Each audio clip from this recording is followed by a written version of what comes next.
dahil outgoing na naman. This video is contains of this is step-step procedure kung paano mag-apply ng PNP.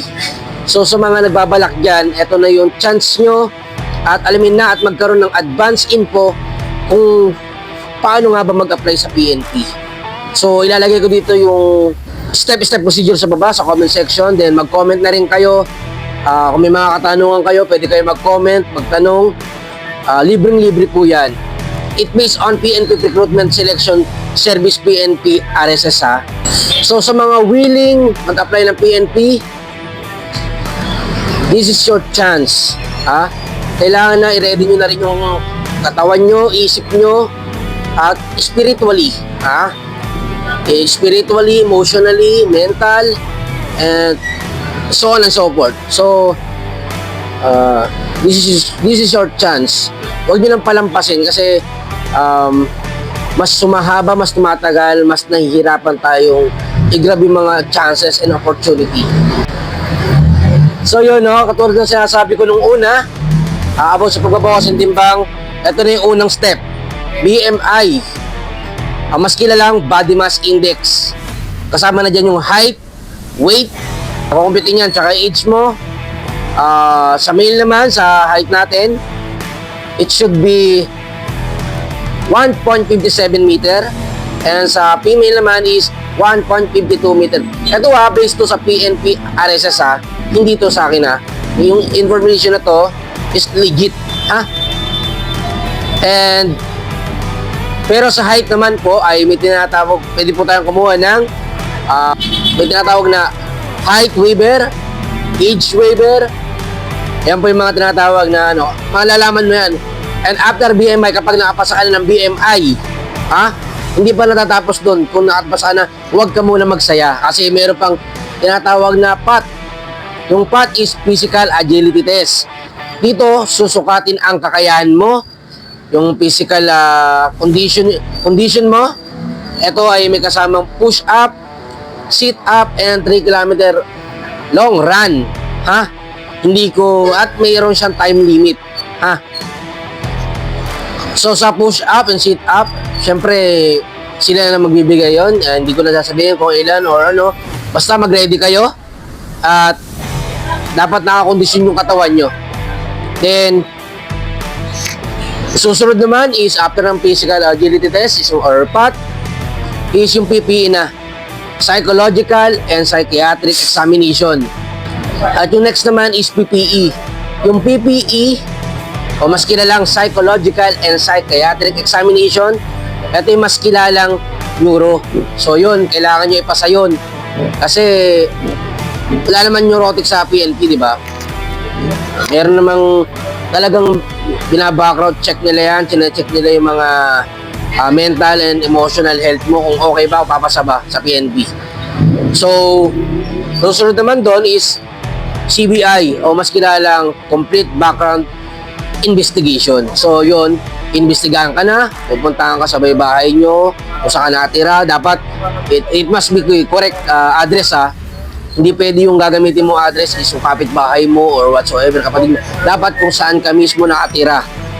O kung taga-probinsya ka man, ilagay mo rin doon. Kung meron ka tinitira sa Manila, mas ilagay mo doon kasi mas kung saan ka mas accessible puntahan.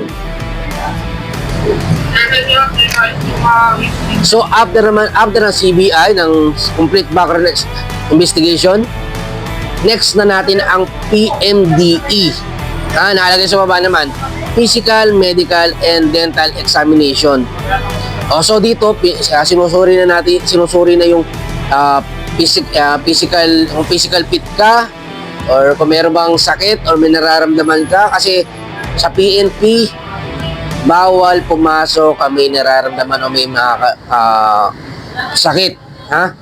Kung meron ka mang sakit sa puso dyan, kung high blood ka, yan mga tinitignan. Yung complete package ng katawan mo. Yung kung physical fit ka, yun na lang in short. Tapos syempre, akala nyo hindi mahigpit yung sa dental sobrang higpit po nila. Lalo na sa PMDE, Physical, Medical, and Dental Examination. Napaka higpit dyan, yung dental. Kung okay ba yung ngipin mo, pantay ba, o kung may mga katanungan pa kayo, pwede kayo pumunta sa kampo para magsuri. Ipasuri nyo na kaagad kung ano ba yung pwede nyo ipagawa o ano pwedeng iayos sa inyo, lalo na sa ngipin. Akala ko din dati sobrang pag nakapasa ako ng medical, okay na. Pero that time, after ng dental, hindi pala. So, nag-failed ako. So, hindi ko nga po pala natanong, 2 beses po ako nakapag-apply. 2 beses ako nag-apply. 1 beses ako nag-fail, pero after nun, kasi nakita ko na ano yung mali sa akin. Nakita ko na kung ano ba yung kailangan ko ipagawa, ipaayos para mapasok ako sa PNP. And that time, yung ginawa ko yon, okay na, nakapasok ako. So, you must be follow the instruction, the procedure, and the process of the PNP RSS. Then after ng PMDE, Physical, Medical, Dental Examination, papasok na natin yung drug test. Yan. Siyempre sa drug test, mahigpit yan. Sobrang higpit sa drug test. Kung yan, yung mga tigilan yung mga kung alcoholic ka, kung smoker ka man, bitaw-bitawan mo muna kung balak mo mag-apply sa PNP. Tapos kung dati kang nag-a-addict ka, addict ka ba? Classmate ko.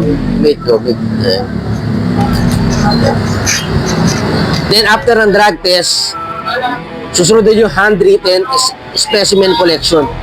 So after nyan, maluwag-luwag niya kalooban mo niyan. Luwag-luwag na yan. Susunod dyan, fingerprint, specimen, and final interview. Yan. Sa final interview, hindi naman porket na natapos mo na yung medical, nakapasa sa medical, tapos sa dental, tapos na lahat. Hindi pa tol.